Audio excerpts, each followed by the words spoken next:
GST यानी कि good and services tax. तो दोस्तों आज की इस वीडियो में हम जानेंगे गुड एंड सर्विसेज टैक्स के बारे में, क्योंकि आज का वीडियो बहुत ज़्यादा इंटरेस्टिंग होने वाला है और हमारी आपसे यही रिक्वेस्ट रहेगी कि आप इस वीडियो को आगे तक शेयर करें। नमस्कार दोस्तों, मैं हूं आकांक्षा और आप सभी का स्वागत है इन्फोटेक रिहैबिलिटेशन चैनल पे। तो गाइस आज हम जानेंगे जीएसटी के बारे में कि कौन कौन से प्रोडक्ट पे जीएसटी लगा हुआ है और जब इंडिया में जीएसटी नहीं आया था तब हम कौन कौन से टैक्स देते थे और जब जीएसटी इंडिया में आया तब उसके बाद क्या हुआ। तो वीडियो को शुरू करने से पहले जिन्होंने भी चैनल को सब्सक्राइब नहीं किया है तो प्लीज़ सब्सक्राइब करें, लाइक करें, शेयर करें और साइड में लगे बेल आइकन को प्रेस करना बिल्कुल भी ना भूलें, जिससे कि हमारा लेटेस्ट वीडियो अपलोड हो तो उसकी नोटिफिकेशन सबसे पहले आप लोगों को मिल जाए। तो चलिए गाइस आज का वीडियो शुरू करते हैं।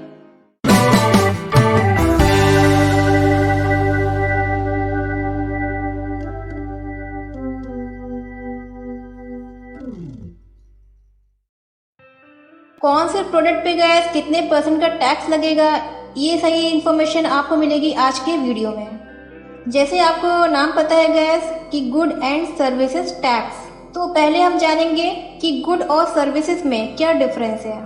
गुड्स का मतलब होता है गैस कि फिजिकली कोई भी ऐसा प्रोडक्ट जो आप तक पहुंचाया जाए जिसे आप मेजर कर सकते हो, और उसके बाद जो सर्विस होती है वो आप तक एक तरीके से सर्विस पहुंचाई जा रही है या फिर बेनिफिट्स आप तक पहुंचाए जा रहे हैं जिसे आप मेजर नहीं कर सकते हैं। तो ये था गैस गुड्स और सर्विसेज में डिफरेंस। आशा करते हैं कि आपको ये क्लियर हुआ होगा। जीएसटी समझाने से पहले गैस जब जीएसटी हमारे इंडिया में लागू नहीं हुआ था तब हम कौन कौन से टैक्स भरते थे, पहले हम उसके बारे में जानेंगे जिससे कि आपको इजीली समझ में आ जाए कि जीएसटी क्या होता है। पहले गए हम क्या करते थे कि हम 3 तरह के टैक्सेस जो है गवर्नमेंट को पे करते थे। Number 1 direct tax. Direct tax की अगर हम बात करें गए तो पहले अगर हम जो टैक्स पे करते थे वो डायरेक्टली हम क्या करते थे गवर्नमेंट को पे करते थे, जिसके अंदर हमारा इनकम टैक्स आ जाता है, कैपिटल ग्रीन टैक्स आ जाता है। ये सारे जितनी भी टैक्सेस आएंगे वो डायरेक्ट टैक्स के अंदर आएंगे गाइस।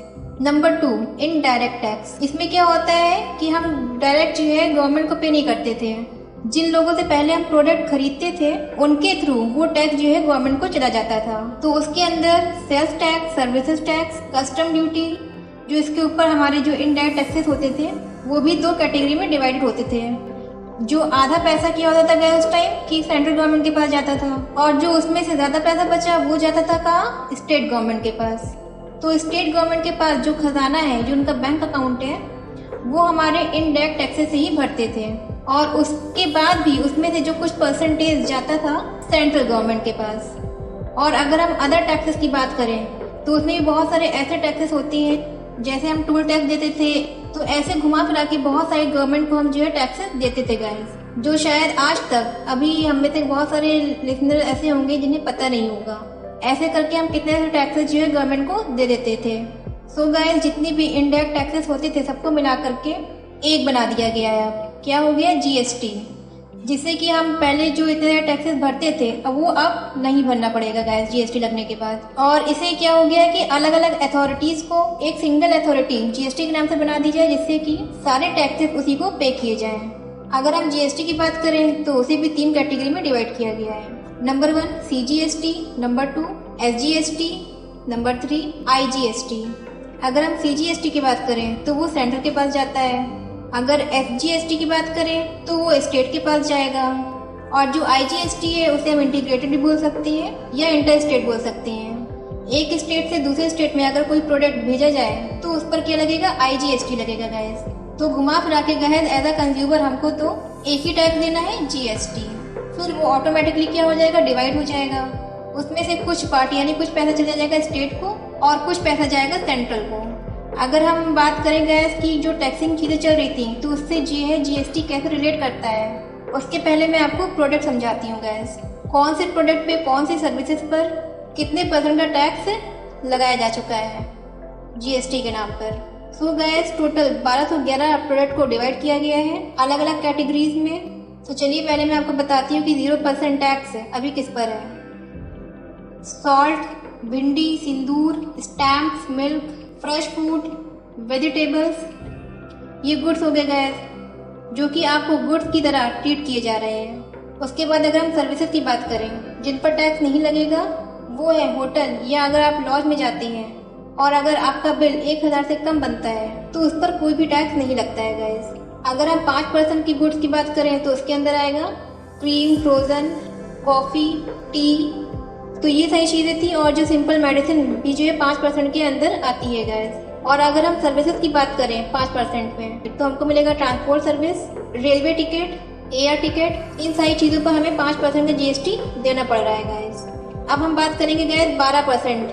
तो किस पे जो है जीएसटी लगता है 12%। इसके जो प्रोडक्ट है वो है butter, cheese, ghee, dry fruits, animal fat, fruit juice.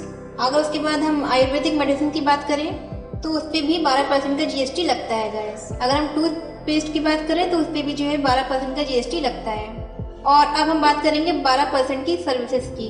तो आता है guys non AC room, business class की या टिकट्स अगर आप कराते हैं तो आपको 12% का सर्विस टैक्स आपको देना होगा गाइस। अगर हम 18% की बात करें तो वो कौन से प्रोडक्ट है जानते हैं? Sugar, pasta, cornflakes, pastry, cakes, vegetables, camera, speaker. तो ये सारी चीज़ें जो है गाइस वो हमको मिलता है 18% जीएसटी के अंदर। और अगर हम बात करें सर्विसेज की, 18% के अंदर कौन कौन सी सर्विसेज आती हैं तो एसी के hotel rooms, telecom services, IT sector. Guys ये बात जो है थोड़ी सी गौर करने वाली बात है कि जो हमारी टेलीकॉम सर्विसेज होती हैं, यानी कि जो हमारे प्लान्स हैं जियो के या फिर किसी भी ऑपरेटर के, जो बिल आता है हमारा पोस्टपेड का, उसमें जो सर्विसेज टैक्स लगता था 15% का, लेकिन जीएसटी के बाद अब लगने लगा है 18% का। तो इससे क्या हो गया, कहीं ना कहीं हमारा बिल ऑटोमेटिक बढ़ गया है गाइस। पहले होता क्या था कि 303 का पहले रिचार्ज कराते थे प्रीपेड में, तो उसमें वो क्या करते थे कि 15% का शेयर निकाल करके देते थे गवर्नमेंट को, और जो भी उनका बचता था 288 या 290 जितना भी उनका बचता था वो उनका प्लान मानते थे। लेकिन अभी क्या हो रहा है गाइस कि 18% लग रहा है, तो कहीं ना कहीं जो उनके प्लान है वो इंक्रीज कर दिया उन्होंने, जिससे कि उनको 18% जो शेयर देना पड़ रहा है वो आपसे या हम लोगों से लेते हैं। फिर हम बात करेंगे गाइस 28% की। इसमें बहुत सारी चीज़ें आती हैं like chewing gum, chocolates, hair shampoo, wallpaper, vending machine, ATM, washing machine. जितनी बड़ी लग्जरी चीज़ें हैं गाइस वो सारी चीज़ें जो है वो सारे प्रोडक्ट 28% के अंदर आएंगे। अगर हम सर्विसेज की बात करें 28% सर्विसेज की, अगर हम 5 स्टार होटल में जाते हैं या रेस क्लब बैटिंग में जाते हैं या फिर हम सिनेमा में जाते हैं पिक्चर हॉल में, तो पहले क्या होता था गाइस, पिक्चर हॉल जब हम पिक्चर देखने जाते थे तो हम क्या करते थे, एंटरटेनमेंट टैक्स देते थे गाइस। और जो ज़्यादातर जो है कहा जाता था स्टेट गवर्नमेंट में जाता था, और जो टैक्स लगता था वो हमारी सिनेमा की टिकट्स पे लगता था गाइस। लेकिन जीएसटी आने के बाद 28% हमारा लगेगा सिनेमा के टिकट्स पर। तो गाइस ये सारी चीज़ें थी जो अलग अलग स्लेब में अलग अलग 1211 प्रोडक्ट को या सर्विसेज को अलग अलग स्लेब में डिवाइड करा, जिससे कि पूरे इंडिया में एक फ्लैट टैक्स बन चुका है गाइस। अगर यही सारे प्रोडक्ट अगर आप खरीदते हैं पंजाब में, एमपी में या राजस्थान में, तो एक सिंगल टैक्स जो है आपको देना पड़ता था गाइस। लेकिन जीएसटी जब से आया गया तो तब से जो है क्या हो गया, सारे जो हमारे पूरे टैक्स थे वो क्या हो गए, फ्लैट टैक्स हो गए। पहले क्या होता था कि अगर मुझे कोई भी चीज़ पंजाब से अच्छी लगी है ना, या फिर हम एमपी में गए, हमें वहाँ पे चीज़ सस्ती मिल रही है तो हम वहाँ पे जाकर के लेकर आते थे, और फिर जो है क्या करते थे कि हम अपनी ही सिटी में आकर के उसे सेल करते थे, जिससे क्या होता था कि हमें बेनिफिट होता था। लेकिन अब जीएसटी में क्या हो रहा है, एक छोटे से एग्जाम्पल के रूप में हम समझाते हैं आपको, और सिंपल सा एग्जाम्पल है क्या, समझने की कोशिश करिएगा। मान लीजिए दोस्तों कि 100 रुपये की कोई चीज़ है, अगर उस पर 10% का टैक्स लग गया तो वो क्या हो गई, 110 की हो गई। अगर मैं इसे दूसरे स्टेट में भेजूँ तो वापस जो दूसरे स्टेट का टैक्स लग रहा था वो 110 रुपये पे लग रहा था। लेकिन जीएसटी में क्या होगा, अगर 100 रुपये की चीज़ है और 10 रुपये का टैक्स लग गया तो वापस से जब टैक्स लगेगा तो वो 10 रुपये क्या होंगे, माइनस हो जाएंगे, इसमें से लेस हो जाएंगे, और फिर जो भी उसकी एमआरपी या जो भी उसका प्राइस आएगा 100 रुपये, उस पर जो है वापस से टैक्स लगेगा। पहले जो इंडिया में गैस जो हालात चल रहे थे उस पर क्या लग रहा था कि बिल्कुल टैक्स पे टैक्स हम लोग दिए जा रहे थे। लेकिन जीएसटी आने के बाद क्या हुआ गैस कि अगर एक प्रोडक्ट पर एक टैक्स लग गया तो नेक्स्ट टाइम जब टैक्स लगेगा तो अगर वो प्रोडक्ट दूसरे स्टेट में हम लोग बेचते हैं या फिर वहीं कहीं जो है घूमेगा और अगर कहीं वापस टैक्स लगाने की चीज़ आ गई, जो पुराना टैक्स जो पहले उस प्रोडक्ट पर लग चुका था वो उसमें माइनस हो जाएगा। तो गैस जीएसटी का यही प्लस पॉइंट है जिसकी वजह से all India one nation one tax हम बोल रहे हैं प्रेजेंट टाइम में। तो चलिए अब बात करेंगे गैस कि जीएसटी जो है किसे लेना ज़रूरी है। अगर हम बात करें कि मान लीजिए छोटा मोटा हमारा शॉप है, तो क्या मैं भी जीएसटी लूँगी? जीएसटी की उन्होंने एक लिमिट रखी हुई है अभी। अगर आपका टर्नओवर 20 लाख फाइनेंशियल ईयर जो चलता है गैस, अगर उसमें जो है 20 लाख से ऊपर आपका टर्नओवर है, तभी आपको जीएसटी लेना होता है गैस। अगर उससे कम का है तो आपको जीएसटी लेने की ज़रूरत नहीं है। और अगर आपका टर्नओवर 20 लाख से कम है, या तो अगर आप जो है एक स्टेट से दूसरे स्टेट में माल बेचते हैं, या फिर आप जो है एक ई कॉमर्स ऑपरेटर हैं, तब आपको जो है गैस जीएसटी का लाइसेंस लेना ज़रूरी होगा। फिर आपका जो है टर्नओवर उस सिचुएशन में नहीं देखा जाएगा गैस। अगर आप इन कंडीशंस में फॉलो होते हैं तो आपका जीएसटी लगेगा और उसके बाद आपका टर्नओवर देखा जाता है गैस। अगर आप छोटे व्यापारी हैं गैस, और अगर आप जो है एक स्टेट से दूसरे स्टेट में अपना कोई माल जो है नहीं बेच रहे हैं, चीज़ें नहीं पहुंचा रहे हैं, तो आपको जीएसटी लेने की ज़रूरत नहीं होती है गैस। इस टाइम क्या हो गया गैस कि आप सभी के पास जो है जीएसटी नंबर भी होगा, लेकिन गैस कुछ लोग ऐसे ही बोलते हैं कि अभी भी जो है वन नेशन और वन टैक्स लगता है, सब कुछ सिंप्लीफाई हो गया, कोई भी टैक्स जो है हमें अलग अलग बार बार जो है अथॉरिटीज़ को नहीं देना पड़ रहा है। लेकिन गैस यहाँ पे एक डाउट आता है, इन्होंने जो रिटर्न फाइल करने की चीज़ बनाई है, मतलब दोस्तों कहने का ये है कि जो भी आप चीज़ें खरीदोगे या बेचोगे, आपको हर महीने 3 बार रिटर्न फाइल करना होता है ना। मतलब अभी हम लोग सोच रहे हैं कि सब कुछ इजी हो गया है। अगर एक छोटी सी बात समझने की कोशिश करिएगा कि अगर एक छोटा व्यापारी है, छोटा ऑपरेटर या छोटा स्टार्टअप है, अगर उसे हर महीना 3 बार रिटर्न फाइल करना है कि जो लास्ट मंथ गया उसने किन किन लोगों को बेचा सामान, किन किन लोगों से सामान लिया, और उसके बाद दोनों को मैचिंग करके एक और रिटर्न, तो हर महीने जो है क्या करना पड़ रहा है कि हर महीना 3 बार रिटर्न फाइल करना पड़ रहा है। अगर आपके पास एक जीएसटी नंबर है तो कहने का मतलब ये है कि आपको जो है सीए रखना होगा, जो आपको हर महीना जो है 3 रिटर्न भर कर दे। तो इससे क्या हो गया कि हमारे ऊपर एक बर्डन सा आ गया है, हमारे ऊपर जो है कॉस्ट भी इंक्रीज हो गया है ना। तो बार बार आपको ये काम जो है हर महीना करना पड़ेगा। और दोस्तों सबसे अच्छी बात ये भी है कि इसमें किसी भी तरह की चोरी नहीं हो सकती है। जो माल हमने लिया या जो माल हमने किसी से बेचा, किसी को बेचा है ना, तो वो सारी चीज़ें जो है ब्लॉक चेंजेस में चलती रहेगी, अपलोड होती रहेगी। जहाँ पोर्टल ओपन करेंगे अपना, तो वो सारी चीज़ें हमें वहाँ पे शो होगी। तो ये बहुत अच्छी चीज़ है कि इसमें कोई ये नहीं कह सकता कि आपने हम जो है कुछ चोरी किया है ना। तो ये सारी चीज़ें बहुत अच्छी है गुड सर्विस टैक्स में।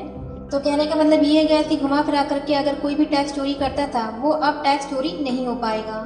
अगर एक बार रिकॉर्ड जीएसटी के अंदर आ गया तो फिर वो रिकॉर्ड जो हमेशा के लिए बना रहता है गैस। अगर उसने कोई माल बेचा है तो जाहिर सी बात है कि उसने कहीं ना कहीं वो माल जो है ज़रूर बेचा होगा, और अगर बेचा है तो उसका टैक्स क्यों नहीं भरा गया, है ना। तो ये सारी चीज़ें जो है आपको पता चल जाएगी, है ना, पूरा सिस्टम में आ जाएगी।